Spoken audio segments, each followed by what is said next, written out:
Oh no! Awesome. Mind my business! Fail. Mind my business. Oh yeah. Mind my business.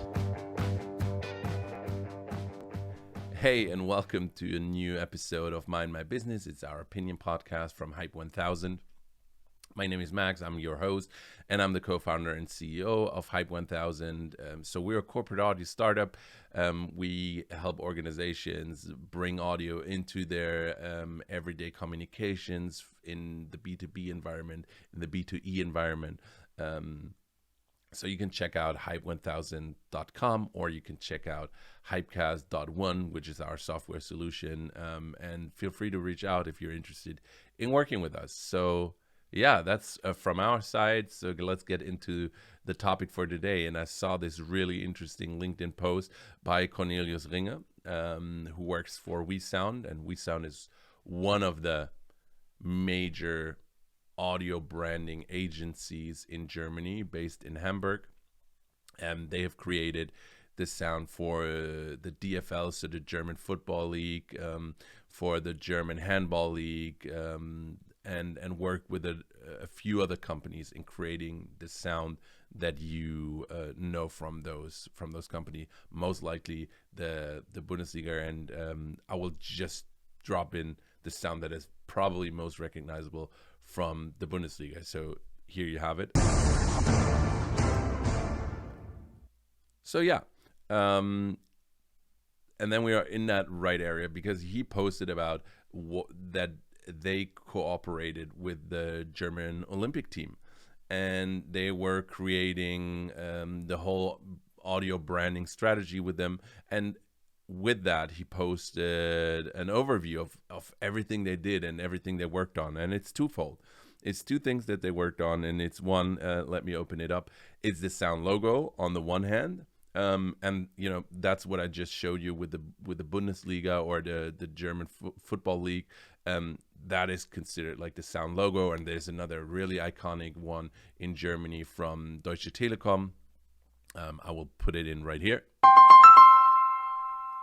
Yeah, so those are like the really, really famous ones that I know, or that a lot of people know. So this is considered the sound logo, and it has application in a few areas. So it can be the sound that is played whenever you have whatever you have.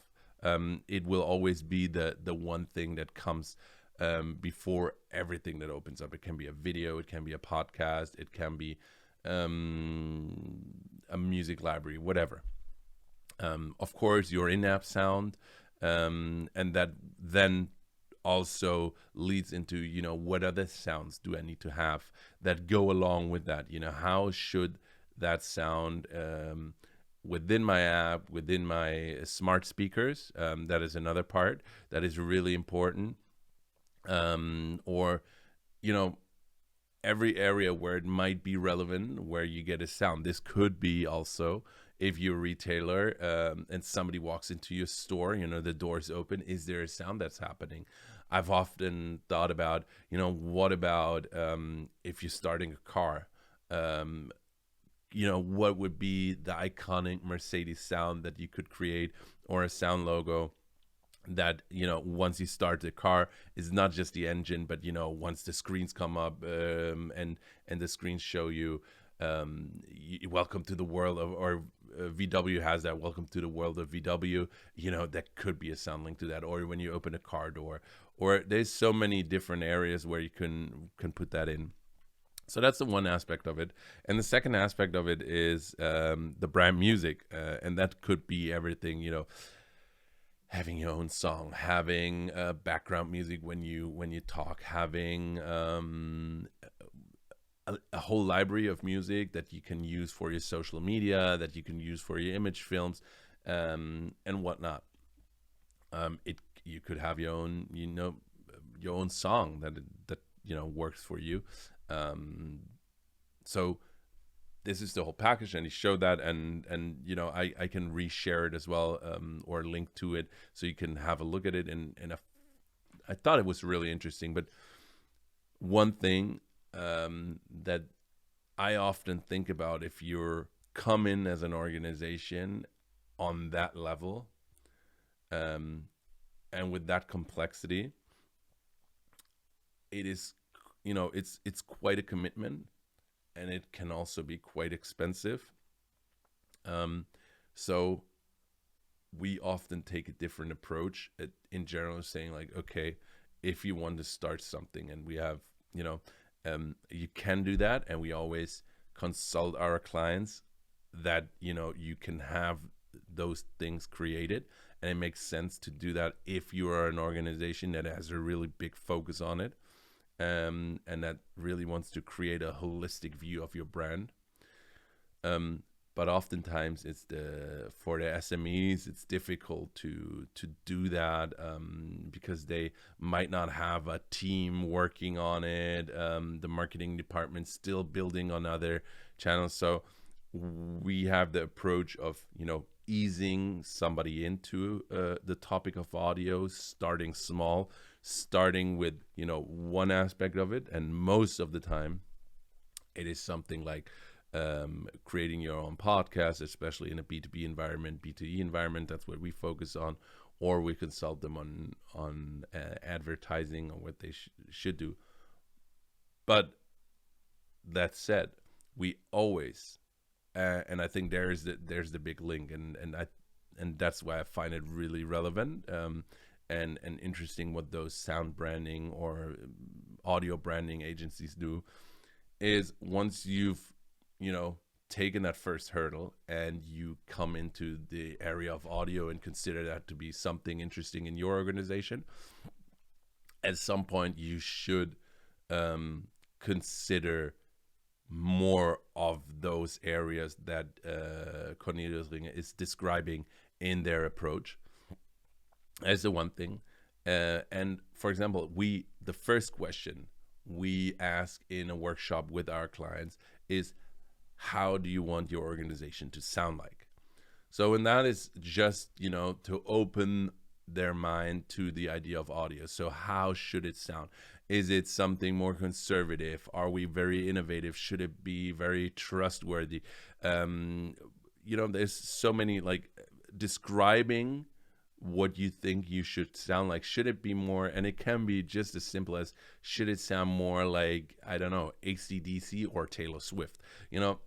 Describing that can give you an idea of, how do I want to approach that whole area, and, what should identify with my company? Because, it comes down in the end, if you're creating a jingle for a podcast, that jingle should reflect and be the first step of your audio journey, and and then you move into all those different areas. So that completely makes sense, to have that in mind, and especially now moving into the idea of what's going to happen if we move along the timeline and audio becoming more important, and the smart speakers becoming more important, audio interactions becoming more important. You need to consider as a company, and there it makes sense to work with guys like WeSound, or there's other audio branding companies, to think about what is going to happen with your brand that is today, most likely, if you consumer brand, is very visual, very driven by video, by images, with the likes of YouTube, TV, Instagram, TikTok. To an area where smart speakers are gonna be a very important communication tool, where you're gonna have earbuds in your ear all the time, and you can communicate with Siri or Alexa or whoever.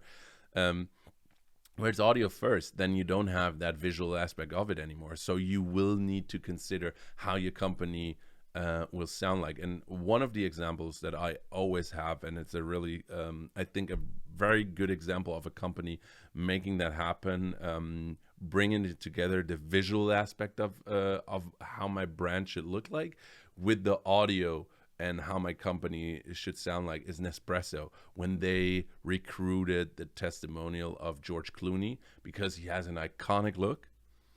but he also got an iconic voice that is very recognizable.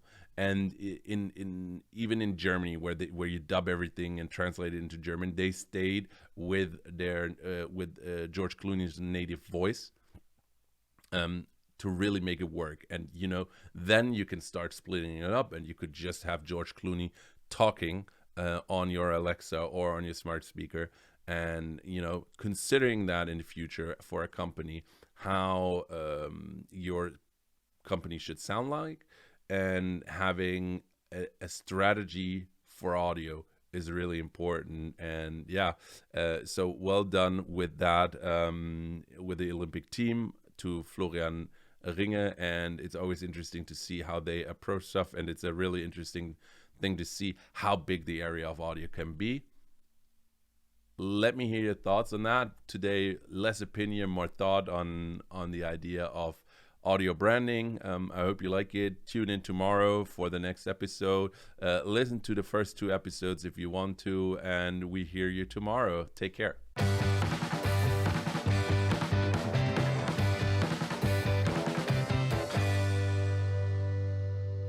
Why don't you mind your business?